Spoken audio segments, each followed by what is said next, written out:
وَقَضَى رَبُّكَ أَلَّا تَعْبُدُوا إِلَّا إِيَّاهُ وَبِالْوَالِدَيْنِ إِحْسَانًا إِمَّا يَبْلُغَنَّ عِندَكَ الْكِبَرَ أَحَدُهُمَا أَوْ كِلَاهُمَا فلا تقل لهما أف ولا تنهرهما وقل لهما قولا كريما. الحمد لله نحمده ونستعينه ونستغفره ونؤمن به ونتوكل عليه ونعوذ بالله من شرور أنفسنا ومن سيئات أعمالنا من يهده الله فلا مضل له ومن يضلله فلا هادي له وأشهد أن لا إله إلا الله وأشهد أن محمدا عبده ورسوله فإن خير الحديث كتاب الله وخير الهدي هدي محمد صلى الله عليه وسلم وشر الأمور محدثاتها وكل محدثة بدعة وكل بدعة ضلالة وكل ضلالة في النار. أعوذ بالله السميع العليم من الشيطان الرجيم. واعبدوا الله ولا تشركوا به شيئا وبالوالدين إحسانا. وقال الله تبارك وتعالى في موضع آخر: قل تعالوا أتل ما حرم ربكم عليكم ألا تشركوا به شيئا وبالوالدين إحسانا. وقال النبي صلى الله عليه وسلم: رضا الرب في رضا الوالدين، سخط الرب في سخط الوالدين. رب اشرح لي صدري ويسر لي أمري واحلل عقدة من لساني يفقهوا قولي. رب زدني علما، اللهم رب زدنی علما، آمین. تمام قسم کی تعریف وحدہ لا شریک خالق کائنات مالک ارض و سما کے لیے ہیں. لاکھوں کروڑوں درود و سلام ہوں سستی اقدس مقدس پر جن کا نامی نامی اسم گرامی محمد اکرم صلی اللہ علیہ وآلہ آلہ وصحبہ وبارک وسلم ہے. وہ ذات مقدسہ مبارکہ مطہرہ کہ رب العزت نے جنہیں رحمت کائنات بنا کر بھیجا، جن کے ذریعے اہل کائنات کی ہدایت و رہنمائی کا بندوبست فرمایا. برادران اسلام، آج کی جمعے کا خطبہ مقام والدین، والدین کے ساتھ نیکی، والدین کے ساتھ حسن سلوک کے تعلق سے ہے. دعا کرتا ہوں بار الہ سے اللہ رب العالمین کہنے سننے سے زیادہ ہم تمام لوگوں کو عمل کی توفیق دے. اسلام میں جو والدین کا مقام ہے یہ چیز کسی سے مخفی نہیں ہے، ہم سب جانتے ہیں. بس یاد دہانی کرا دیتا ہوں. اسلام میں دوستو والدین کے ساتھ حسن سلوک کی شدید تاکید آئی ہے، اور اللہ رب العالمین نے ان کی نافرمانی سے منع کیا، بلکہ ان کی نافرمانی کو حرام قرار دیا ہے. والدین کا حق اسلام میں اتنا بڑا ہے کہ قرآن مجید کی وہ آیتیں اٹھا کر آپ دیکھیں جس میں اللہ رب العالمین نے والدین کے ساتھ حسن سلوک کا حکم دیا ہے. آپ تعجب کریں گے کہ اللہ رب العالمین نے وہاں پر والدین کے ذکر کو اپنے ذکر کے ساتھ ملایا ہے.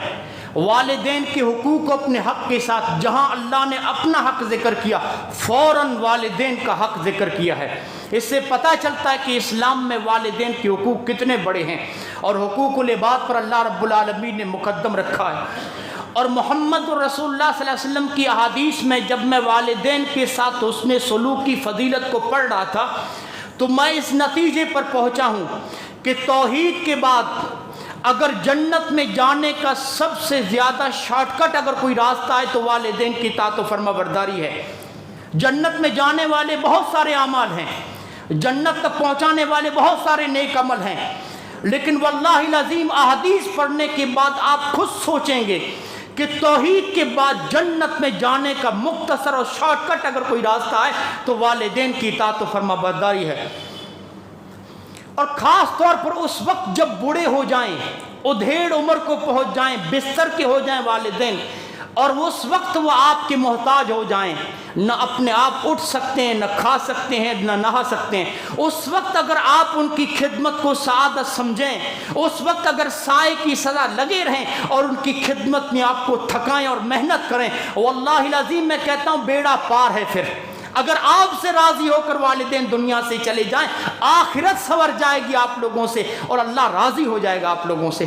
ہاں، کیونکہ محمد رسول اللہ صلی اللہ علیہ وسلم نے فرمایا رضا الرب فی رضا الوالدین، اللہ رب العالمین اسی وقت راضی رہتا ہے جب والدین راضی رہیں. آئیے قرآن دیکھتے ہیں، اور قرآن میں کیسے اللہ رب العالمین نے والدین کے ساتھ حسن سلوک کا حکم دیا، ان کی نافرمانی کو حرام کرا دیا. سورہ نساء کی اس آیت کو آپ دیکھیے، آیت نمبر 36، اللہ رب العالمین نے فرمایا وَاعْبُدُوا اللَّهَ وَلَا تُشْرِكُوا بِهِ شَيْئًا وَبِالْوَالِدَيْنِ إِحْسَانًا، کہ اللہ رب العالمین کی عبادت کرو، اس کے ساتھ کسی کو شریک مت ٹھہراؤ، اور والدین کے ساتھ اس نے سلوک کرو. یا اللہ رب العالمین نے پہلے اپنا حق ذکر کیا کہ اسی کی عبادت کرو، اور پھر اللہ نے فوراً والدین کا حق ذکر کیا کہ اپنے والدین کے ساتھ نیکی کرو، ان کے ساتھ اچھا سلوک کرو. کیا پتہ چلا کہ حقوق العباد میں، بندوں کے حقوق میں سب سے بڑا حق والدین کا حق ہے. اور سورۃ الانعام کی آیت دیکھیے، اللہ رب العالمین نے فرمایا قُلْ تَعَالَوْا أَتْلُ مَا حَرَّمَ رَبُّكُمْ عَلَيْكُمْ أَلَّا تُشْرِكُوا بِهِ شَيْئًا وَبِالْوَالِدَيْنِ إِحْسَانًا، کہ آؤ نبی، آپ نبی ان سے بتا دیجئے کہ آؤ میں تم لوگوں کو پڑھ کر سناتا ہوں کہ تمہارے رب نے تمہارے اوپر کون سی چیزیں حرام کی ہیں. اللہ نے سب سے پہلے جو چیز حرام کی، شرک کو حرام کیا ہے کہ تم اس کے ساتھ کسی کو شریک ٹھہراؤ، حرام قرار دیا ہے. اور اس کے بعد تمہارے رب نے تمہیں والدین کے ساتھ اس نے سلوک کا حکم دیا ہے، ان کی نافرمانی کو، ان کی بدسلوکی کو اللہ نے حرام قرار دیا ہے. اور دوستو، سورہ بنی اسرائیل کی یہ آیت والدین کے ساتھ اس نے سلوک کے حوالے سے بڑی مشہور ہے. وَقَضَىٰ رَبُّكَ أَلَّا تَعْبُدُوا إِلَّا إِيَّاهُ وَبِالْوَالِدَيْنِ إِحْسَانًا إِمَّا يَبْلُغَنَّ عِندَكَ الْكِبَرَ أَحَدُهُمَا أَوْ كِلَاهُمَا فَلَا تَقُل لَّهُمَا أُفٍّ وَلَا تَنْهَرْهُمَا وَقُل لَّهُمَا قَوْلًا كَرِيمًا وَاخْفِضْ لَهُمَا جَنَاحَ الذُّلِّ مِنَ الرَّحْمَةِ وَقُل رَّبِّ ارْحَمْهُمَا كَمَا رَبَّيَانِي صَغِيرًا. اللہ رب العالمین نے فرمایا تمہارے رب نے حکم دیا ہے تم لوگوں کو کہ تم اللہ کی عبادت کرو، اس کے ساتھ کسی کی عبادت نہ کرو، اس کے علاوہ کسی کی عبادت نہ کرو، اور اپنے والدین کے ساتھ اس نے سلوک کرو. اگر تمہارے والدین یا دونوں میں سے ایک بڑھاپے کی عمر کو پہنچ جائیں تو اللہ نے فرمایا اف تک مت کرو ان کے سامنے، نہ انہیں جھڑکو. اور پھر فرمایا ان کے ساتھ ادب و احترام کے ساتھ، نرم لہجے کے ساتھ گفتگو کرو. وَاخْفِضْ لَهُمَا جَنَاحَ الذُّلِّ، اور اللہ رب العالمین نے فرمایا رحم کرتے ہوئے اپنے والدین کے اوپر جھک کر رہو اور دعا کرو اپنے والدین کے لیے. اے اللہ، جس طرح بچپن میں ان لوگوں نے مجھے رحمت و شفقت کے ساتھ پالا تھا، تو بھی ان کے اوپر رحم فرما. بڑی توجہ کے قابل ہیں 3 باتیں. پہلی بات، اللہ نے فرمایا اف تک مت کرو اور نہ انہیں جھڑکو. مطلب یہ ہے کہ والدین جب ادھیڑ عمر کو پہنچ جاتے ہیں، بڑے ہو جاتے ہیں، تو ان کی طبیعت و مزاج آپ دیکھیں کہ چڑچڑا سا پن آ جاتا ہے ان کی مزاج میں. بات بات پہ غصہ کرنا، بات بات میں ٹوکنا بچوں کو. اب بچے جوان ہوتے ہیں، گرم خون ہوتا ہے. اللہ نے فرمایا غصہ آ سکتا ہے تم لوگوں کو، بات بات پر ٹوکیں گے، غصہ کریں گے تو غصہ آ سکتا ہے، لیکن خبردار اللہ نے فرمایا اف تک مت کرنا. تم والدین کو اف بھی کرو گے، مجھے برداشت نہیں. اللہ نے فرمایا اف تک نہیں کرنا ہے، برداشت کر کے چلنا ہے. یہاں پر اللہ نے فرمایا صبر کرتے ہوئے چلنا ہے. اور ان کا جو دماغ ہے نا چھوٹے بچوں کی طرح ہو جاتا ہے، بات بات پہ ضد کریں گے. مناؤ ان کو جس طرح یہ لوگ تم کو بچپن میں مناتے تھے. ہاں، انہیں راضی کر کے چلو، مناؤ، برداشت کر کے چلو ان کے غصے کو، برداشت کر کے چلو یہ جو تم کو ٹوک رہے ہیں. پھر اللہ نے فرمایا رحم کرتے ہوئے جھک کر رہو اپنے والدین کے اوپر. کیا مطلب یہ ہے کہ جب یہ بستر پر لیٹ جاتے ہیں نا، تب ان لوگوں کو تمہاری سخت ضرورت ہوتی ہے کہ کوئی ہو ہماری خدمت کرنے والا. اللہ نے فرمایا اس وقت ان کے اوپر جھک کر رہو، ان کی خدمت میں لگے رہو اور سائے کی طرح ان کے اوپر کھڑے رہو. کیوں؟ اپنے آپ اٹھ نہیں سکتے، اپنے آپ یہ استنجا کے لیے جا نہیں سکتے، یہ سب تم لوگوں کو کرانا ہے. اور مفسرین نے اس آیت کی تفسیر میں یہ بھی کہا ہے، آپ نے چڑیا کو دیکھا ہوگا، ان کے چوزوں پر جب تکلیف آتی ہے، مصیبت آتی ہے، چڑیا کیا کرتی ہے معلوم ہے؟ اپنے پروں سے چوزوں کو ڈھانپ لیتی ہے تاکہ ان پر کوئی تکلیف نہ آئے. اللہ نے فرمایا اسی طرح والدین کی حفاظت کرو. جب یہ بستر پر لیٹ جائیں اسی طرح ان کی حفاظت کرو، کھڑے رہو اور ان کی خدمت میں اپنے آپ کو کھپا دو، لگے رہو. اللہ رب العالمین نے فرمایا. مولانا عبد الرحمن کیلانی نے یہ توجیہ اس کی اچھی بیان کی ہے کہ اللہ نے کیوں ہر جگہ والدین کے حق کے فوراً بعد اپنا حق ذکر کیا، کیوں ان کے ذکر کو اپنے ساتھ جگہ جگہ پر قرآن میں ملایا ہے. بڑی اچھی دوستو توجیہ کی ہے. مولانا عبد الرحمن کیلانی کہتے ہیں کہ وجہ یہ ہے کہ لوگوں کائنات کا خالق تو اللہ ہے، اس نے زمین کو پیدا کیا، آسمان کو پیدا کیا، پہاڑوں کو، دریاؤں کو. پھر اللہ نے آسمان سے بارش برسا کر انسان کی ضروریات کی ساری چیزیں زمین سے وابستہ کر دی، لیکن انسان کی پرورش کا ظاہری سبب اس کے والدین کو بنایا، اس کے والدین کو. اور مولانا عبد الرحمن کیلانی کہتے ہیں کہ والد اور انسان کا بچہ جتنی مشکل سے پلتا ہے نا، جانور کا بچہ اتنی مشکل سے نہیں پلتا. انسان کا بچہ آپ دیکھیے، والدین ٹھنڈی کے ایام میں، سردی کے دنوں میں بار بار ماں اپنے بچے کے بستر کو ٹٹولتی ہے، تلاش کرتی ہے کہ کہیں بچے نے پیشاب تو نہیں کر دیا. اگر بچے نے پیشاب کیا، اس کے گیلے بستر پہ خود سو جاتی ہے، اپنے سوکھے بستر پہ بچے کو سلاتی ہے. ہاں، اس کے نیند اور اس کے آرام پر ماں اپنے آرام کو قربان کرتی ہے. اور یہ باپ صبح اٹھ کے دھوپ میں نکل جاتا ہے، کیوں؟ یہ بیوی اور بچوں کے اخراجات کو پورا کرتا ہے. ماں اور باپ دونوں مل کر اس کی پرورش کرتے ہیں، اس کی تعلیم، اس کی تربیت کس طرح. مولانا عبد الرحمن کیلانی کہتے ہیں کہ انسان کا بچہ بڑی مشکل سے پلتا ہے. اور حقیقت تو یہ ہے لوگوں، مولانا عبد الرحمن کیلانی کہتے ہیں اللہ اگر ماں باپ کے دل میں اولاد کے لیے محبت کا اور شفقت کا جذبہ نہ رکھتا تو انسان کا بچہ کبھی پرورش نہ پاتا، کبھی بڑا نہ ہوتا. یہ اللہ نے ان کے دلوں میں محبت رکھی ہے. اب دیکھیے، کبھی بچہ رات میں اٹھ جائے، ماں باپ اس کے لیے جاگتے ہیں، ڈاکٹر کے پاس لے کر بھاگتے ہیں، دوا ملتی ہے، بچہ سو جاتا ہے آرام. اور جیسی صبح اٹھ کے بچہ مسکراتا ہے، ماں باپ رات بھر کی تھکن کو بھول جاتے ہیں، ساری تھکان کو بھول جاتے ہیں. اور خاص طور پر ماں، باپ کو تو کبھی غصہ آتا بھی ہے، بچہ رات میں چلاتے غصہ کرتا ہے، لیکن ماں کو دیکھیے اسے لے کر بیٹھی رہتی ہے، پیشانی پہ شکن نہیں جاتی، چہرے میں کبھی سلوٹیں نہیں آتی. ماں کی ممتا میں جو گہرائی ہوتی ہے، اللہ کی قسم، ماں کی محبت میں جو خلوص ہوتا ہے، اس خلوص کی گہرائی تک کوئی جا نہیں سکتا. ماں کی محبت کی گہرائی کو کوئی ناپ نہیں سکتا.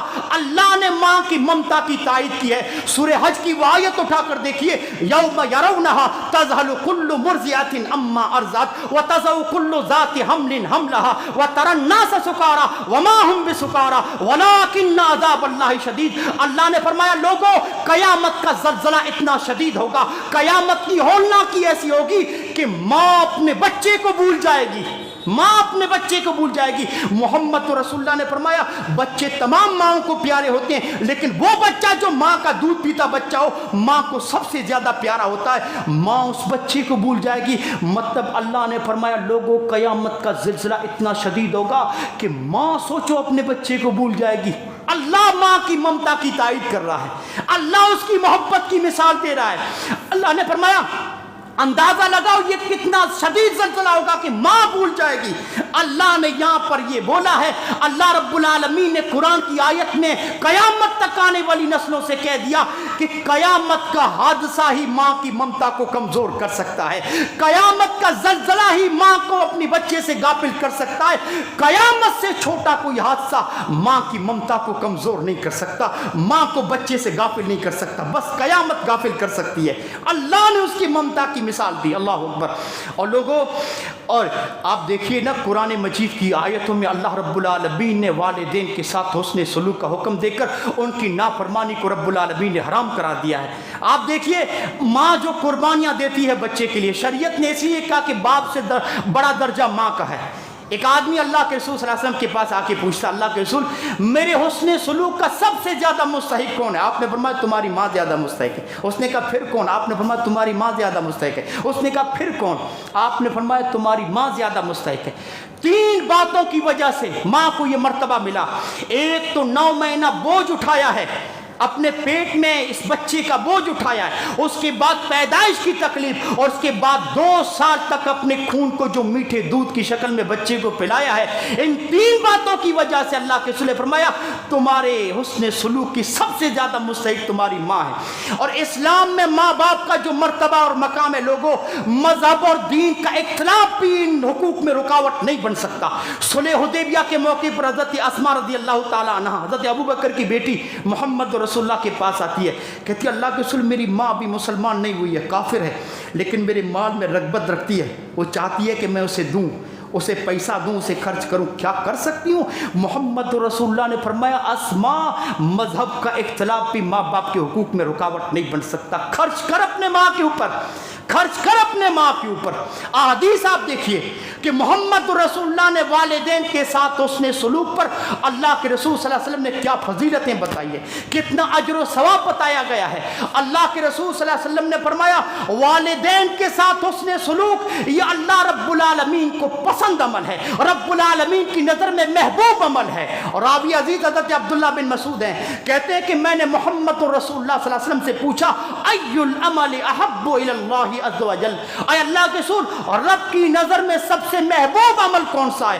اللہ کے رسول صلی اللہ علیہ وسلم نے فرمایا الصلاۃ علی وقتها, نماز کو اس کے وقت پر ادا کرنا, جماعت کے ساتھ اور وقت کے ساتھ ادا کرنا. میں نے کہا ثم ایون, پھر کون سا؟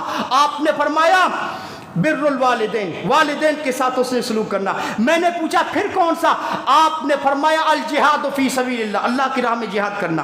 اندازہ لگائیے اللہ کے رسول صلی اللہ علیہ وسلم نے فرمایا اللہ کو محبوب اعمال میں سے ایک عمل یہ ہے کہ تم والدین کے ساتھ اچھائی کرو, ان کے ساتھ اچھا سلوک کرو. اور اس کے بعد اس حدیث میں اور اگر ڈوب کر آپ غور کریں تو اللہ کے رسول نے جہاد کا ذکر بعد میں کیا ہے, والدین کے ساتھ اس نے سلوک کا ذکر پہلے کیا. پتہ کیا چلا کہ جہاد سے بھی افضل عمل ہے والدین کی خدمت, والدین کے ساتھ اس نے سلوک. ہاں, اور یہ ایسا عمل ہے انسان کو جنت میں لے جاتا ہے, والدین کے ساتھ اس نے سلوک. راوی حدیث حضرت عبداللہ بن عمر ہیں, کہتے ہیں کہ ایک شخص اللہ کے رسول صلی اللہ علیہ وسلم کے پاس آیا اور سوال کرتا ہے اللہ کے رسول صلی اللہ علیہ وسلم سے کہ اللہ کے رسول میں جہاد کرنا چاہتا ہوں, آپ سے مشورہ طلب کرنے آیا ہوں, کیا مجھے جہاد کرنی چاہیے؟ آپ نے فرمایا پہلے یہ بتا تیرے والدین زندہ ہیں کیا؟ اس نے کہا اللہ کے رسول دونوں زندہ ہیں. اب محمد رسول اللہ کے الفاظ سنیے, اللہ کے رسول نے فرمایا کہ فرج الی والدیک, لوٹ جا اپنے والدین کی طرف. جب والدین زندہ ہیں اور تو جہاد پر مجھ سے مشورہ طلب کرنے آیا ہے تو اگر والدین زندہ ہیں تو لوٹ جا اپنے والدین کی طرف. فاحسن صحبتہما, اور آپ نے فرمایا جا ان کے ساتھ اچھا سلوک کر. ارے جو جنت تو جہاد کر کے حاصل کرنا چاہتا ہے, جس جہاد کے ذریعے تو اللہ کو راضی کرنا چاہتا ہے, وہ جنت اللہ تجھے والدین کی خدمت پر بھی دے سکتا ہے. ہاں, حضرت جہاں رضی اللہ تعالیٰ عنہ کہتے ہیں میں جہاد پر اللہ کے رسول صلی اللہ علیہ وسلم سے مشورہ طلب کرنے آیا کہ اللہ کے رسول مجھے جہاد کرنی چاہیے کیا؟ اللہ کے رسول نے فرمایا جہاں کیا تمہارے والدین زندہ ہیں؟ کہا اللہ کے رسول دونوں زندہ ہیں. آپ نے فرمایا جہاں اگر مجھ سے مشورہ مانگتے ہو نا تو میں یہی کہتا ہوں الزمہما فإن الجنت تحت ارجلہما. جہاں پھر جاؤ والدین کو لازمی پکڑو, ان کی خدمت میں لگے رہو, جنت ان کے قدموں کے نیچے ہے. جہاں ارے تم میدان جہاد میں جا کر کافروں سے لڑ کے جو جنت حاصل کرنا چاہتے ہو, جنت تو تجھے آسانی کے ساتھ مل رہی ہے. جا والدین کی خدمت کر, اللہ رب العالمین تجھے جنت دے دے گا. جنت ان کے قدموں کے نیچے, بس ان کی خدمت میں لگے رہو. اسی لیے میں کہتا ہوں جنت میں جانے کا توحید کے بعد اگر کوئی شارٹ کٹ راستہ ہے تو والدین کی خدمت. بلکہ اللہ کے رسول نے تو بد نصیب قرار دیا اس شخص کو جو والدین یا دونوں میں سے ایک کو بڑھاپے کی عمر میں پائے اور ان کی خدمت کر کے جنت کو نہ پا سکے. آپ نے فرمایا رغم انفہ ثم رغم انفہ ثم رغم انفہ. ہاں, اس شخص کی ناک خاک میں ملے, اس شخص کی ناک خاک میں ملے. صحابہ نے کہا کون ہے یہ بد نصیب؟ آپ نے فرمایا جو اپنے والدین یا دونوں میں سے ایک کو بڑھاپے کی عمر میں پا کر اللہ کو راضی کر کے جنت کا حقدار نہ بن سکے. برباد ہو ایسا شخص, ہاں, اور اس کی ناک خاک میں ملے. اما عائشہ رضی اللہ تعالیٰ عنہ کہتی ہیں کہ محمد رسول اللہ نے فرمایا میں جنت میں داخل ہوا. جب میں جنت میں داخل ہوا تو میں نے ایک آواز سنی. کس چیز کی؟ قرات کی آواز سنی, قرات کی. قرآن مجید تلاوت کر رہا تھا کوئی. میں نے فرشتوں سے پوچھا کون ہے؟ کہا اللہ کے رسول یہ حارثہ بن نعمان ہے. کون ہے؟